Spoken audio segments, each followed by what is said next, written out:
were joking around on the phone. They came to my front door 30 minutes later with a transcript of our conversation and outlined were the questionable phrases that I had spoken. Now, this is amazing to me, considering the closest FBI building down here is on Charleston and Maryland 3rd or Charleston and Maryland Parkway. But, I mean, that's an amazing feat. It almost makes me think they had a little mobile setup somewhere. Well, it is. You're a computer guy, and I've heard, maybe you could confirm this for me, that the NSC has the ability to have supercomputers which virtually are monitoring perhaps even millions of conversations, looking not at the entire conversation, but listening for key words. Well, that's how they caught that drug kingpin down in, where was it, Panama or Mexico? That's right, and yeah, that was cellular. They scanned every single phone line and just picked out certain words and grabbed them. So I encourage my audience to constantly, in the middle of a conversation, just simply say, kilo, kilo. Art, actually, we say assassination, president, things like that. Oh, jeez. All right. Well, anyway, so onward to Area S4.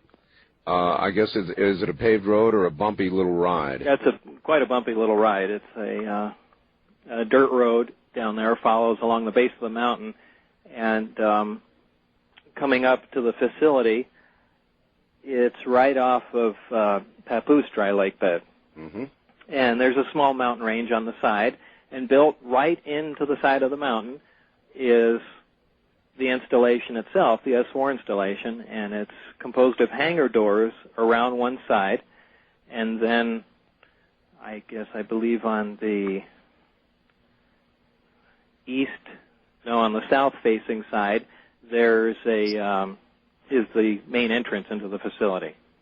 Were the windows on the bus darkened, or could you see out as you went? No, you could. The only place you could see out was the front. On the bus, most of the times I had gone down there was the driver, a security guard, and Dennis Mariani. The security guard almost always stood right up front, not sitting down, but holding that bar, which is right by the door on those buses. Sure. I don't know if it was in an effort to block my view out there or just to intimidate me and stare at me.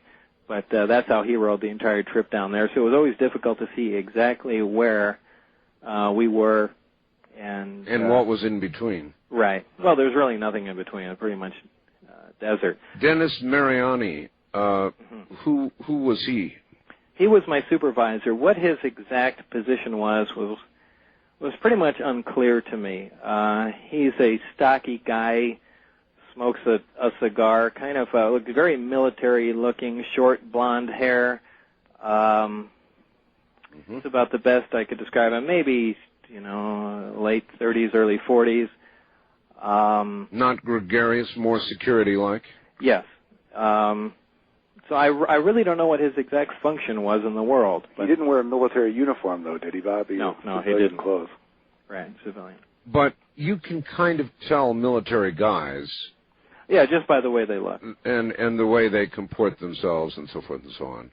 But, again, this is my guesstimation of what this guy was about. Was he your constant shadow? Was he with you all the time? For the most part, until I learned how things operated there. I guess I shouldn't jump ahead that far yet. Well, I might as well. For the most part, for science to progress anywhere, if you're doing any sort of research whatsoever, one of the things that is vital is free discussion, open and free discussion amongst the people that are working on the project. Okay, right.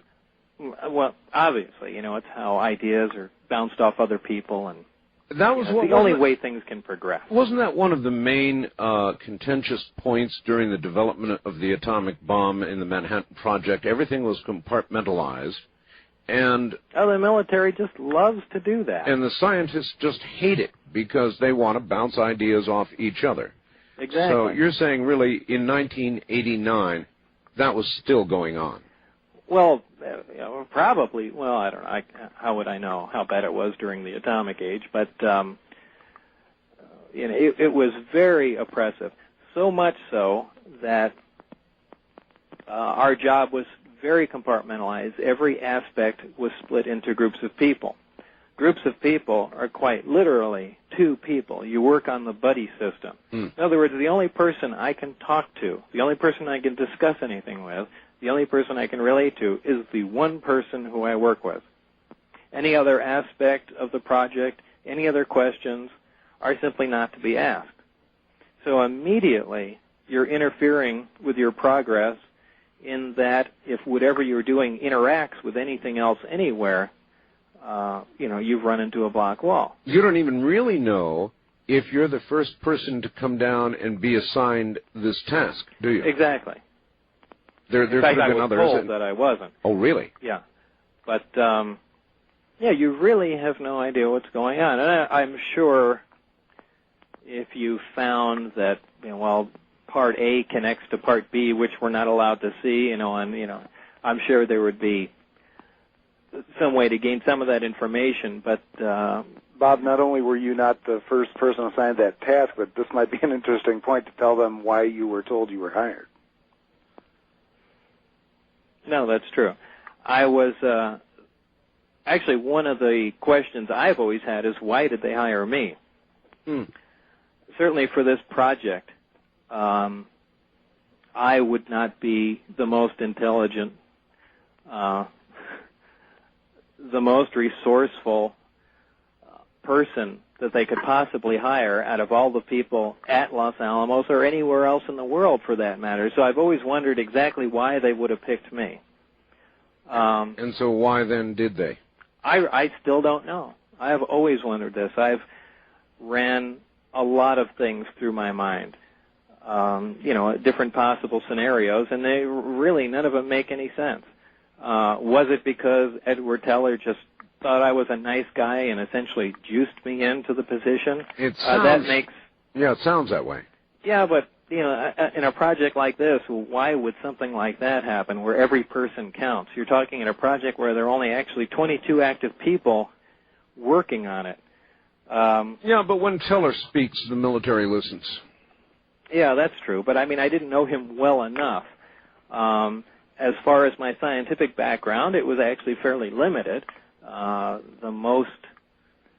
was working at Los Alamos on working with the accelerator at that point, so it really wasn't a propulsion-based